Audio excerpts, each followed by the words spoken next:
آپ سمجھتے ہیں کہ کوئی ایسی تاریخ ہے جو پی ٹی آئی کے لیے قابل قبول ہو سکتی ہے مقررہ وقت کے دوران یا اس کے بعد؟ دیکھیے، ایک تاریخ تو وہ ہے جو الیکشن کمیشن نے طے کیا ہے، دیا ہے سپریم کورٹ میں، وہ 8 اکتوبر کا ہے۔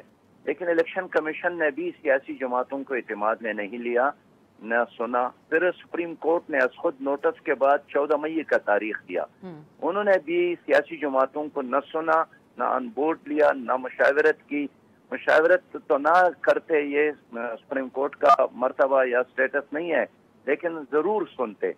اب ان دونوں انتہاؤں میں بیچ کا راستہ یہی ہے جو ہم نے سجیسٹ کیا ہے کہ بقرعید کے بعد جب حجاج کرام حج سے واپس آ جائے، یہ ایک مناسب موقع ہے۔ اب دیکھیں، اگر 8 اکتوبر کو بھی الیکشن ہو تو بھی 90 دن پہلے اپنے نگران حکومت تو بنانی ہے۔ اس لیے مرکزی حکومت اور چاروں صوبائی حکومتوں میں ہم چاہتے ہیں کہ نگران حکومتیں بن جائیں اور ایک ایسا الیکشن ہو جائے جو متنازع نہ ہو۔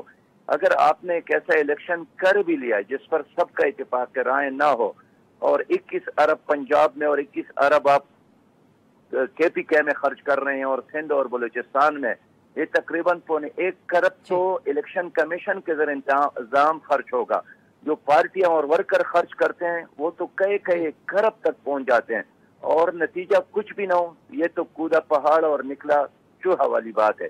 اس لیے میں سمجھتا ہوں کہ ایک بیچ کا راستہ تمام سیاسی جماعتوں کو اپنانے کی ضرورت ہے جو سب کے لیے قابل قبول ہو۔